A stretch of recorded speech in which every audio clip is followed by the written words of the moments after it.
En utilisant l'inégalité de bien-aimé Tchebychev dans cet exercice,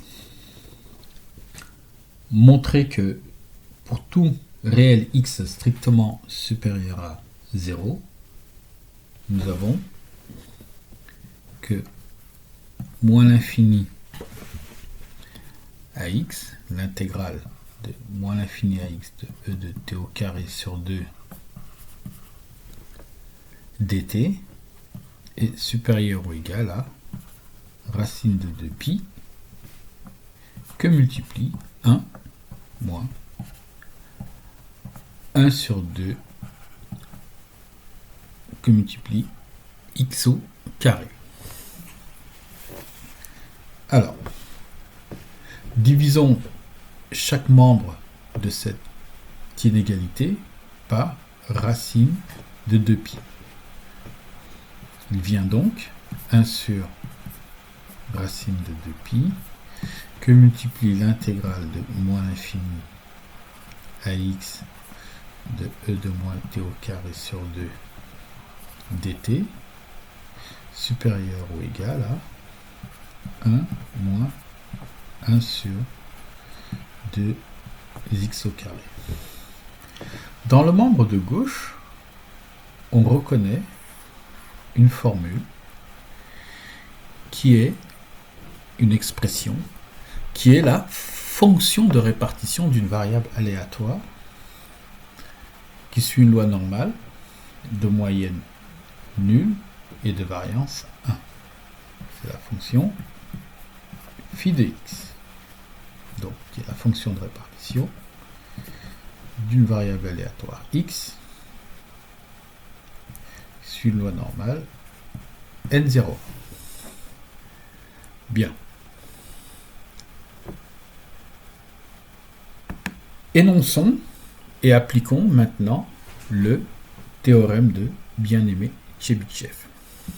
Alors, si x est une variable aléatoire qui suit une loi normale n01, d'ailleurs la propriété qui est annoncée est vraie pour toute variable aléatoire admettant une espérance et une variance.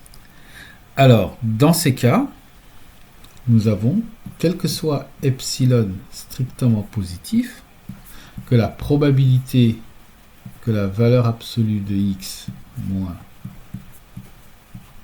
espérance de x soit supérieure ou égale à epsilon est inférieure ou égale à v de x, la variance de x, rapportée à epsilon au carré. Dans le cas particulier d'une variable aléatoire x qui suit une loi normale de moyenne 0 et de variance 1, nous avons e de x égale 0 et variance de x, que j'écris aussi vx, est égale à 1. Donc, l'inéquation ci-dessus devient, quel que soit donc epsilon supérieur à 0, probabilité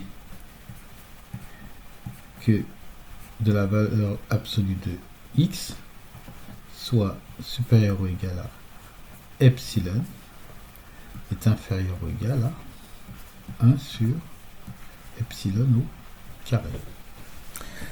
Cette propriété, cette identité, est vraie quel que soit epsilon. C'est vrai pour toutes les valeurs d'epsilon positives. Alors, il nous est libre de choisir epsilon. Fixons donc un epsilon strictement positif. Posons donc epsilon égale x, puisque dans les hypothèses du problème, x est une valeur réelle strictement positive. Donc, x est un candidat de choix pour définir une valeur de epsilon. Ainsi, notre équation que je vais appeler I ici, notre inéquation, pardon, I, implique donc que pour epsilon égale x, la probabilité que la valeur absolue de grand X soit supérieure ou égale à epsilon, donc à x, est inférieure ou égale à 1 sur x au carré. Ceci étant écrit, nous développons la probabilité que la valeur absolue de grand X soit supérieure ou égale à x, d'accord, est égale à la probabilité que grand X soit inférieur ou égal à moins x, union x supérieur ou égal à petit x. Cette expression, on peut l'écrire, c'est-à-dire l'événement inverse qui se trouve là, c'est-à-dire la probabilité que grand X bar soit supérieur ou égal à x, est aussi égale à 1 moins la probabilité que grand X soit strictement supérieur, compris, pardon, entre moins x et x. Ceci s'écrit également 1 moins phi de x moins phi de moins x.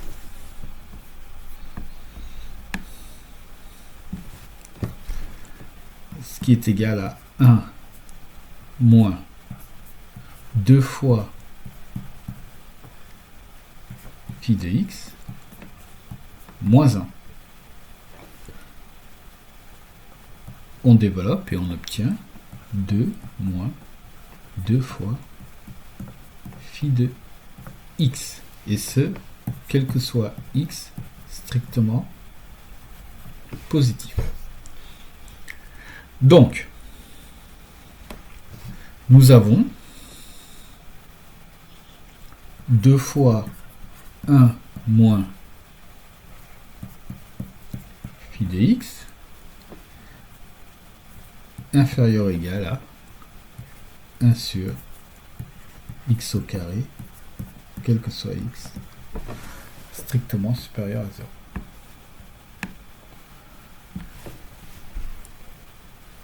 Ce qui implique que phi de x est supérieur ou égal à 1 moins 1 sur 2x au carré. Phi de x, pour rappel,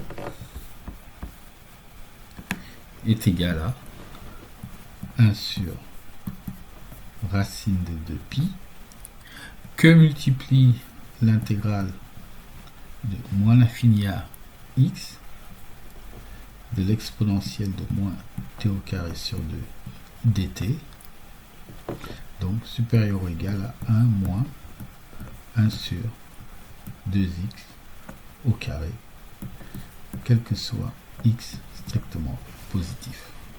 Voilà ce qu'il fallait démontrer.